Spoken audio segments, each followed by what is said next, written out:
U.S. Senate was originally designed to represent states, not people. When the U.S. Constitution was crafted in 1787, the Founding Fathers were working with a very different vision of governance than what we know today. One of the key components of the system they designed was the Senate, and it was created with a specific purpose that may seem surprising to modern Americans.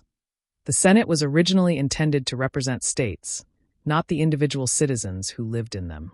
This structure reflects the founders' concerns about protecting the interests of the states in a new federal system and balancing power between the states and the more populist elements of government, such as the House of Representatives. At the heart of the Senate's design was a fundamental principle of the American political system: federalism.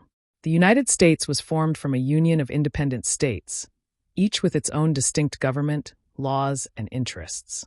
In the wake of the American Revolution, the founders were wary of creating a central government that might overpower the authority of the states. The Constitution, therefore, established a structure of government in which power was shared between the federal government and the states. This was especially evident in the creation of the Senate. The original role of senators. In the original design, senators were not elected by the people, but appointed by the legislatures of their respective states. This meant that the Senate was seen as a body representing the interests of state governments, rather than the interests of the citizens within those states. The House of Representatives, on the other hand, was designed to represent the people directly. Representatives were elected by popular vote and served shorter terms, ensuring that they were more responsive to the changing will of the public. The Senate, by contrast, was intended to be a more deliberative body, a chamber where state governments could have an equal voice in the national government, regardless of the population size of the state. Each state, regardless of how many people lived there, would have 2 senators. This created a system of equal representation for states, ensuring that small states wouldn't be dominated by larger, more populous ones in the federal government. This arrangement was a compromise, reflecting the debate between the larger states, which favored representation based on population, and the smaller states, which feared being overshadowed by their larger counterparts.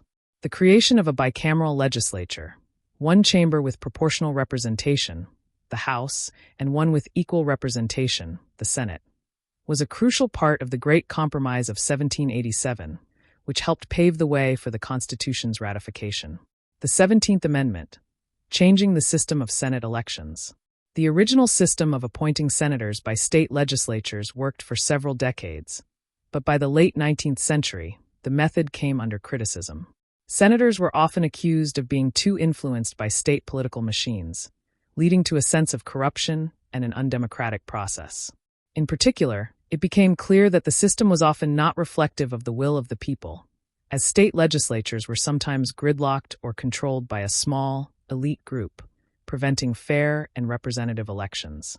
In response to growing public dissatisfaction, the 17th Amendment to the U.S. Constitution was passed in 1913, shifting the election of senators to direct popular vote. This change fundamentally altered the role of the Senate, aligning it much more closely with the interests of the people rather than the states. The passage of the 17th Amendment marked the end of the original design, turning the Senate into a body that more directly represented the electorate and reducing the distinction between the Senate and the House of Representatives. The continuing role of states in the Senate. While the 17th Amendment changed how senators were chosen, the Senate's role as a representative of state interests is still visible today. Each state, regardless of size or population, continues to have equal representation in the Senate, with 2 senators per state. This system ensures that even the smallest states have a voice in the legislative process, and that state governments can continue to play a role in shaping national policy. For example, the Senate still often acts as a counterbalance to more populist legislation passed by the House, providing a more measured and states' rights-oriented perspective.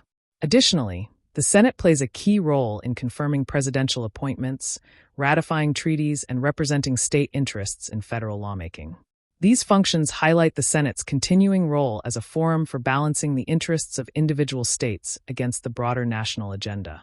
Although the direct election of senators has altered the way the Senate functions, the core purpose of the Senate as a representative of the states endures. Conclusion. The design of the U.S. Senate as a body intended to represent states, rather than individual citizens, was a product of the founders' vision of federalism and their desire to protect the rights of states within the new American Republic.